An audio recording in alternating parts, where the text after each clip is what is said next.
The NBA salary cap in the 2025-2026 season sits at just around $154 million.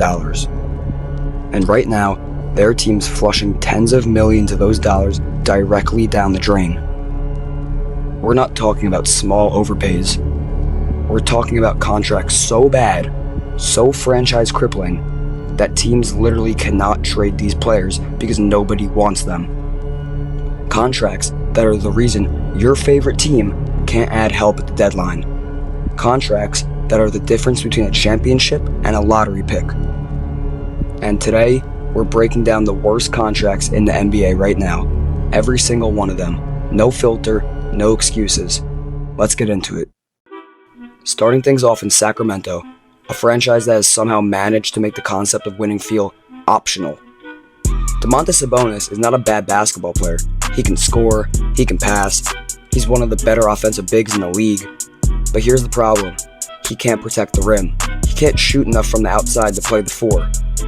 And at over $45 million a year in average annual value, you simply cannot afford to have a tweener your team has to build around rather than build with. Believe it or not, the Kings are actually open to trading him. The issue? Most of the reported trade offers involve Sacramento Kings taking back other bad contracts, when the best deal you can get from your max player involves absorbing somebody else's headache. That's all you need to know about where this contract stands.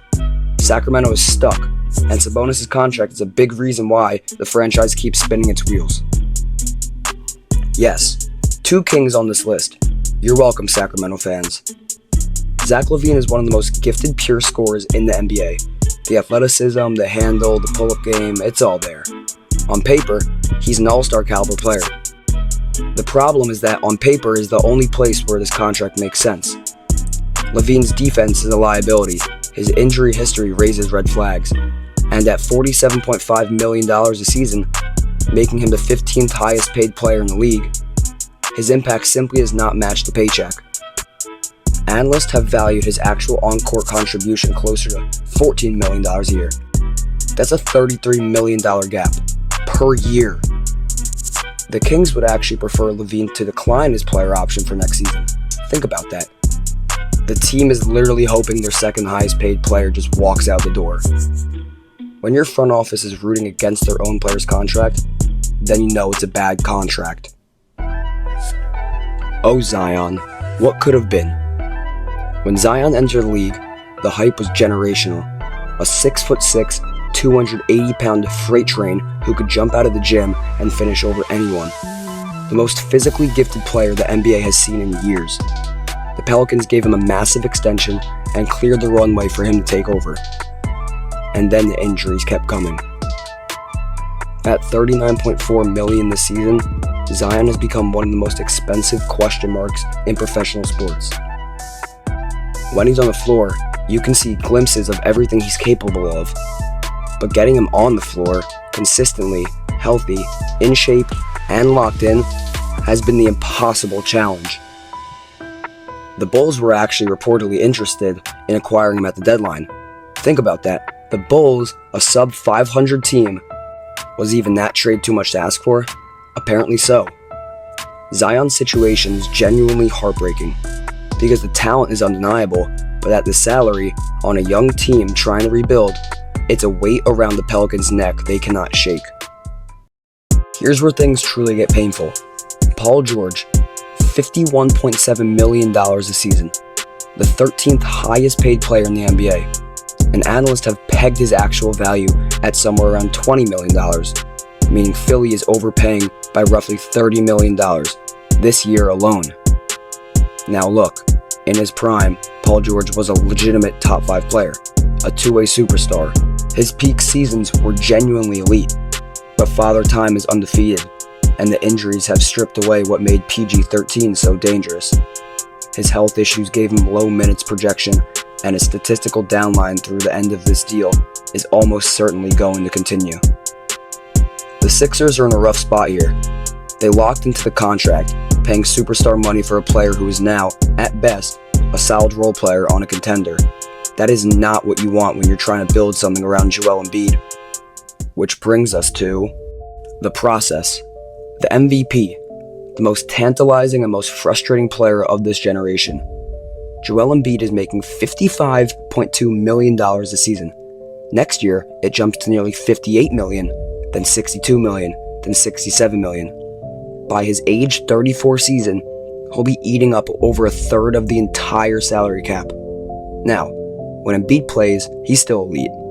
When he's right, he's a legitimate top 5 player in the world.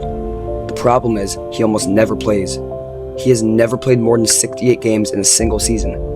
He's missed his first 2 years entirely. He played 31 games in year 3. This past season, he appeared in only around 20 games before going down again. The math simply doesn't work. You cannot build a contender around a player who isn't there. And as that salary climbs into the $60 million range over the next few years, the Sixers are going to be absolutely paralyzed financially, unable to add pieces, unable to trade him without a massive return that nobody wants to give, and unable to make the kind of moves that actually win championships. Embiid's contract isn't just bad for Philadelphia. It might be the single biggest obstacle standing between that franchise and relevance for the next half-decade. And before I announce the worst contract in the NBA, I've got a few honorable mentions for you guys. Starting at De'Aaron Fox of the San Antonio Spurs. It's fine now at $37 million, but an extension kicks in soon and he'll be making $62 million at age 32 on a team that already has an SGA level talent coming up behind him. The Spurs need to move him before these later years hit. Kristaps Porzingis of the Atlanta Hawks. $30.7 million a season, and he's only played 17 games. This man is made of glass. Beautiful, incredible, fragile glass. Ja Morant of the Memphis Grizzlies. $39.4 million on a team that has completely blown up and is rebuilding from scratch. Memphis has been trying to move him, but even at a dramatically reduced asking price, there hasn't been many takers. And as of now, he has almost negative value. That says everything about Ja Morant and his contract. Now, this one gets a special category. Not just a bad contract that ended up on the worst possible team. And the worst contract in the NBA goes to Anthony Davis. He's getting paid $54.1 million a season. He was traded from Dallas to the Washington Wizards at the deadline, along with D'Angelo Russell, in what was a stunning salary dump by the Mavericks. And to be fair, when Davis plays and is locked in, he's still one of the best defenders on the planet. He's a genuinely special talent, but when he plays, is doing a lot of the heavy lifting in that sentence. This past season, Davis appeared in only around 20 games before injuries derailed things again. He's had back issues, knee issues, shoulder issues, a new recurring nightmare every season. And at 32 years old, heading toward a $58 million salary next year and beyond, that injury pattern is only going to get harder to overcome. Sending him to Washington is practically a write-off. The Wizards are in full rebuild mode.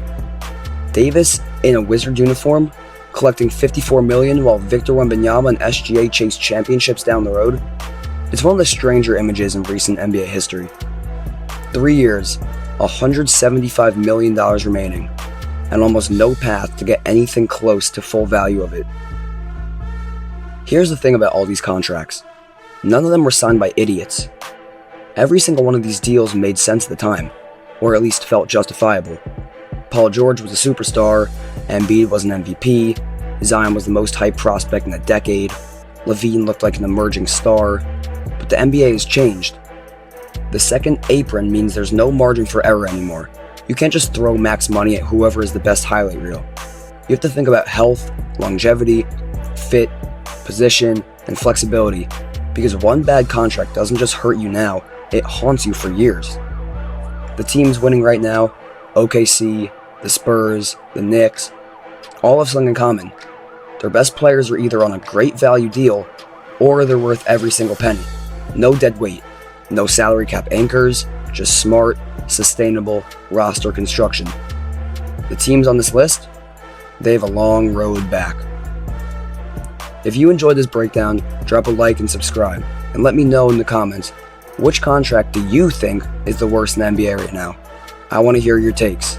See you in the next one.